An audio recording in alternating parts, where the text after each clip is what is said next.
தமிழருவியின் பிரதான செய்திகள் இன்று 22 மார்ச் மாதம் 2026 ஞாயிற்றுக்கிழமை. இன்றைய பிரதான செய்திகளுக்குள் உங்களை அழைத்து செல்லும் நான் மலரவன். இன்றும் பிரதான செய்திகள் வாயிலாக தாயகம் மற்றும் சர்வதேச செய்திகளோடு இணையலாம். முதலில் தாயக செய்திகள். இன்று முதல் அமலாகும் வகையில் எரிபொருள் விலைகளில் திருத்தம் மேற்கொள்ளப்பட்டுள்ளதாக இலங்கை பெட்ரோலிய கூட்டுத்தாபனம் அறிவித்துள்ளது. இதன்படி ஓட்டோ டீசல் 79 ரூபாவால் அதிகரிக்கப்பட்டு 382 ரூபாவாக விற்பனை செய்யப்பட உள்ளது. அத்துடன் லங்கா சூப்பர் டீசல் 90 ரூபாவால் அதிகரிக்கப்பட்டு 443 ரூபாவாக விற்பனை செய்யப்பட உள்ளது. அதே நேரம் ஒக்டேன் 92 ரக பெட்ரோல் 81 ரூபாவால் அதிகரிக்கப்பட்டு 398 ரூபாவாக விற்பனை செய்யப்பட உள்ளது. எனினும் ஒக்டேன் 95 ரக பெட்ரோல் 90 ரூபாவால் அதிகரிக்கப்பட்டு 455 ரூபாவாக விற்பனை செய்யப்பட உள்ளது. மண்ணெண்ணெய் 1 லிட்டர் 60 ரூபாவால் அதிகரிக்கப்பட்டு 255 ரூபாவாக விற்பனை செய்யப்பட உள்ளதாக தெரிவிக்கப்படுகின்றது. மொத்த விற்பனை விநியோகம் மற்றும் போக்குவரத்து துறையினரின் எரிபொருள் தேவைகளை மதிப்பீடு செய்வதற்கான விசேட தரவு சேகரிப்பு திட்டம் ஒன்றை வர்த்தக வாணிப உணவு பாதுகாப்பு மற்றும் கூட்டுறவு அபிவிருத்தி அமைச்சு ஆரம்பித்துள்ளது. உலகளவிய ரீதியில் ஏற்பட்டுள்ள சவால்களுக்கு மத்தியில் உணவு விநியோக சங்கிலியை பாதிக்காமல் முன்னெடுத்து செல்வதற்கான திட்டங்களை மேற்கொள்வதே இத்திட்டத்தின் பிரதான நோக்கமாகும். உணவு விநியோகத்தில் ஈடுபட்டுள்ள சேவை வழங்குநர்களின் உண்மையான எரிபொருள் தேவையை துல்லியமாக கண்டறிந்து அதற்கு ஏற்ப விநியோகத்தை திட்டமிடுவதற்கு தீர்மானிக்கப்பட்டுள்ளது. ஏனைய அரசு அமைப்புகளின் கீழ் இதுவரை பதிவு செய்யப்படாத போக்குவரத்து சேவை வழங்குநர்கள் மட்டுமே இந்த தரவு சேகரிப்பில் உள்வாங்கப்படுவார்கள். இந்த தரவு சேகரிப்பில் பங்கேற்பது கட்டாயம் அல்ல. ஆர்வமுள்ள சேவை வழங்குநர்கள் தன்னிச்சையாக தமது விவரங்களை வழங்க முடியும் என அதிகாரிகள் தெரிவித்துள்ளனர். சேகரிக்கப்படும் தரவுகள் முழுமையாக பகுப்பாய்வு செய்யப்பட்டு பரிந்துரைகளுக்காக வலுசக்தி அமைச்சு மற்றும் இலங்கை பெட்ரோலிய கூட்டுத்தாபனத்திடம் சமர்ப்பிக்கப்படும். இந்த பரிசோதனைகளின் அடிப்படையில் எதிர்கால எரிபொருள் முகாமைத்துவ தீர்மானங்கள் மற்றும் ஒதுக்கீடுகள் குறித்து இறுதி முடிவுகள் எடுக்கப்படும் என எதிர்பார்க்கப்படுகிறது. இதன் மூலம் அத்தியாவசிய உணவுப் பொருட்கள் தட்டுப்பாடின்றி சந்தைக்கு கிடைப்பதை உறுதி செய்ய முடியும் என அமைச்சு நம்பிக்கை வெளியிட்டுள்ளமை இங்கே குறிப்பிடத்தக்கது. QR குறியீட்டு முறையின் கீழ் வழங்கப்பட்டு வரும் வாராந்த எரிபொருள் ஒதுக்கீடு நள்ளிரவு முதல் அமலுக்கு வரும் வகையில் அதிகரிக்கப்பட உள்ளதாக இலங்கை பெட்ரோலிய கூட்டுத்தாபனம் அறிவித்துள்ளது. மத்திய கிழக்கு மோதல்கள் மற்றும் சர்வதேச எரிசக்தி நெருக்கடிகளுக்கு மத்தியிலும் உள்நாட்டு தேவைகளை கருத்தில் கொண்டு இந்த எரிபொருள் ஒதுக்கீடு அதிகரிக்கப்பட உள்ளது. வாகன வகைகளுக்கு ஏற்ப திருத்தப்பட்ட புதிய எரிபொருள் விவரங்கள் அறிவிக்கப்பட்டுள்ளது. அதன்படி வாகன வகைகளுக்கு ஏற்ப வழங்கப்பட்டு வந்த எரிபொருள் அளவில் கணிசமான மாற்றங்கள் செய்யப்பட்டுள்ளன.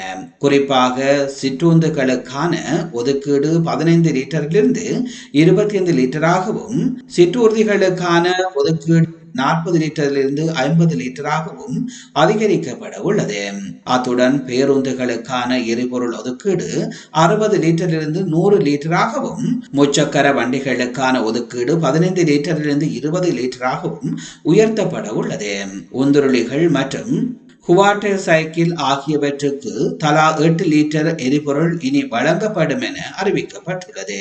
மேலும் காணியுடன் தொடர்புடைய வாகனங்களுக்கான ஒதுக்கீடு 25 லிட்டரிலிருந்து 40 லிட்டராக அதிகரிக்கப்பட உள்ளது.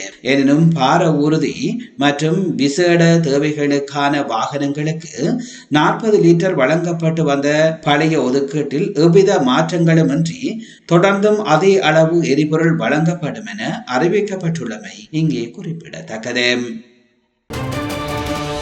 இலங்கை முழுவதிலும் தனியார் பேருந்துகளுக்கான எரிபொருள் விநியோகத்தில் நிலவும் சீரற்ற தன்மை காரணமாக பொது போக்குவரத்து சேவை கடும் பாதிப்பை எதிர்கொண்டுள்ளதாக இலங்கை தனியார் பேருந்து உரிமையாளர்கள் சங்கம் எச்சரிக்கை விடுத்துள்ளது.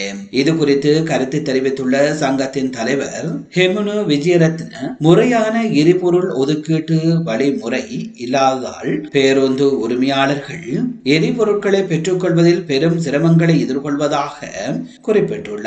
சில இலங்கை போக்குவரத்து சபைகளில் தனியார் பேருந்துகளுக்கு எரிபொருள் வழங்கப்பட்டாலும் பல இடங்களில் இருப்பு இல்லாதால் பேருந்துகள் நீண்ட வரிசையில் காத்திருந்து வெறும் கையுடன் திரும்பும் நிலை ஏற்பட்டுள்ளதாக அவர் சுட்டிக்காட்டினார். தற்போது நடைமுறையில் உள்ள QR குறியீடு அடிப்படையிலான வாராந்த 60 லிட்டர் எரிபொருள் ஒதுக்கீடு ஒரு பேருந்தின் இயல்பான இயக்கத்திற்கு போதுமானதாக இல்லை என அவர் தெரிவித்தார். மேலும் பகல் நேரங்களில் எரிபொருள் நிரப்புமாறு அறிவுறுத்தப்படுவதால் திட்டமிடப்பட்ட நேர அட்டவணையின்படி பேருந்துகளை இயக்க முடியாமல் போவதுடனும் சேவையின் வினைத்திறனும் குறைவதாக அவர் கவலை வெளியிட்டுள்ளார். தேசிய போக்குவரத்து ஆணைக்குழு உள்ளிட்ட தரப்புடன் இது குறித்து கலந்துரையாடப்பட்ட போதிலும் நடைமுறைக்கு சாத்தியமான தீர்வுகள் இன்னமும் எட்டப்படவில்லை.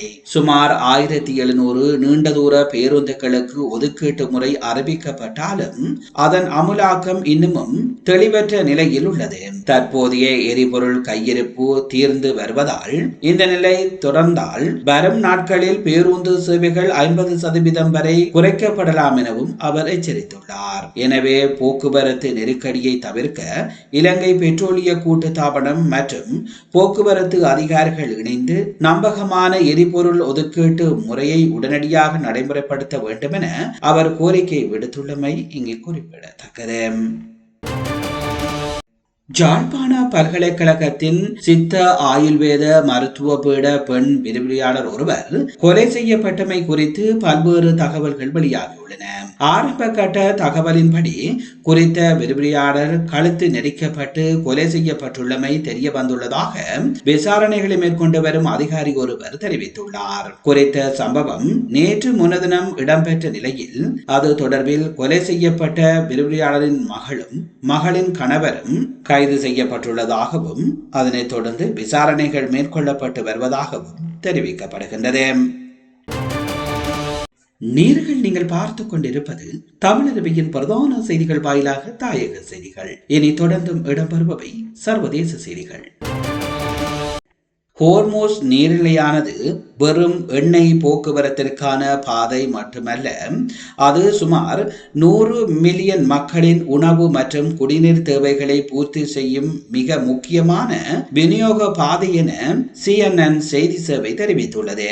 உலகளவிய எண்ணெய் மற்றும் திரவ இயற்கை எரிவாயு விநியோகத்தில் சுமார் 20% இந்த நீர்நிலை வழியாகவே கொண்டு செல்லப்படுகிறது. இருப்பினும் வளைகுடா நாடுகளுக்கு எரிசக்தி விநியோகத்தை விட உணவு மற்றும் குடிநீர் விநியோகத்திற்கே இந்த பாதை அதிக முக்கியத்துவம் வாய்ந்ததாக உள்ளது.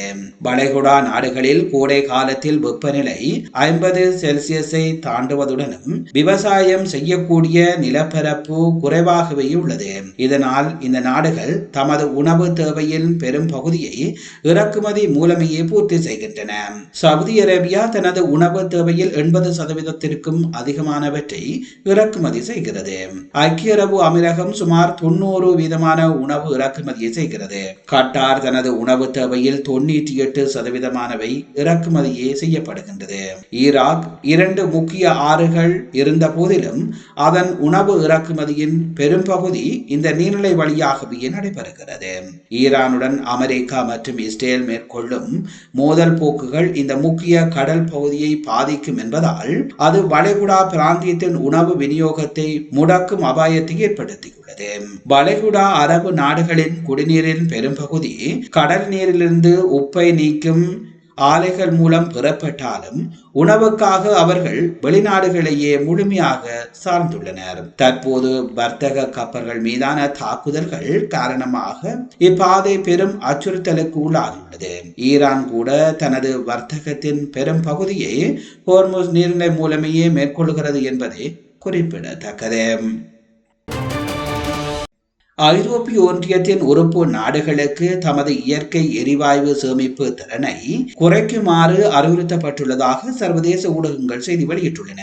மத்திய கிழக்கில் நிலவும் போர் சூழல் காரணமாக உலக சந்தையில் எரிசக்தி விலைகள் மிகவும் வேகமாக உயர்ந்து வருவதே இந்த தீர்மானத்திற்கு முதன்மையான காரணமாகும். ஐரோப்பிய எரிசக்தி ஆணையாளர் இது தொடர்பாக உறுப்பு நாடுகளுக்கு விசேட கடிதம் ஒன்றை அனுப்பியுள்ளார். அதன்படி இதுவரை 90% பராமரிக்கப்பட்டு வந்த எரிவாயு சேமிப்பு மட்டத்தை 80% குறைக்குமாறு அவர் கேட்டுக்கொண்டுள்ளார். விலை உச்சத்தில் இருக்கும் போது அதிகப்படியான எரிவாயுவை சேமிப்பது பொருளாதார ரீதியாக பெரும் சுமையை ஏற்படுத்தும் என்பதால் இந்த தற்காலிக குறைப்பு மேற்கொள்ளப்படுவதாக கருதப்படுகிறது. ஈரான் மீதான அமெரிக்கா மற்றும் இஸ்ரேலிய படைகளின் தாக்குதல்கள் இந்த வாரம் குறிப்பிடத்தக்க வகையில் தீவிரமடையும் என இஸ்ரேலிய பாதுகாப்பு அமைச்சர் தெரிவித்துள்ளார். இராணுவ அதிகாரிகளுடன் நடைபெற்ற பாதுகாப்பு மதிப்பாய்வு கூட்டத்தின் போது அவர் இந்த திடுக்கிடும் தகவலை வெளியிட்டதாக அல் ஜசீரா செய்திகள் தெரிவிக்கின்றன. ஈரானிய பயங்கரவாத ஆட்சிக்கு எதிரான தாக்குதல்களை தொடர்ந்து முன்னெடுப்பதில் நாங்கள் உறுதியாக இருக்கின்றோம். அவர்களின் தளபதி கொன்று குவிப்பதும் ஈரானின் மூலோபாய திறன்களை சிதைப்பதும் எமது முக்கிய இலக்கு என அவர் தெரிவித்துள்ளார். இஸ்ரேல் நாடு மற்றும் வளைகுடா பிராந்தியத்தில் உள்ள அமெரிக்கா இலக்குகளுக்கு எதிரான அனைத்து அச்சுறுத்தல்களும் நீக்கப்படும் வரை இந்த தாக்குதல்கள் ஓயாது என அவர் சுட்டிக்காட்டியுள்ளார். யுத்தத்தின் அனைத்து இலக்குகளும் எட்டப்படும் வரை நாங்கள் நமது நடவடிக்கைகளை நிறுத்தப் போவதில்லை என பாதுகாப்பு அமைச்சர் தெரிவித்துள்ளார். ஈரானிய அணுசக்தி நிலைகள் மீது வான்வழி தாக்குதல்கள் தீவிரமடைந்து வரும் நிலையில் இந்த வாரத்தில் தாக்குதல்கள் மேலும் அதிகரிக்க கூடும் என்ற அறிவிப்பு பிராந்தியத்தில் பெரும் பதற்றத்தை ஏற்படுத்தியுள்ளமை இங்கே குறிப்பிடத்தக்கது. நீங்கள் பார்த்துக் கொண்டிருப்பது தமிழருவியின் பிரதான செய்திகள் வாயிலாக தாயகம் மற்றும் சர்வதேச செய்திகள். தாயகம் மற்றும் சர்வதேச செய்திகள் இத்துடன் நிறைவு பெறுகின்றன. செய்திகள் தொடர்பான உங்கள் அன்பான கருத்துக்களை கீழே பதிவு செய்யுங்கள்.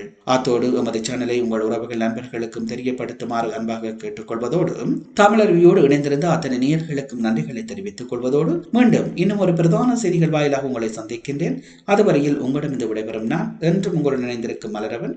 நன்றி, வணக்கம்.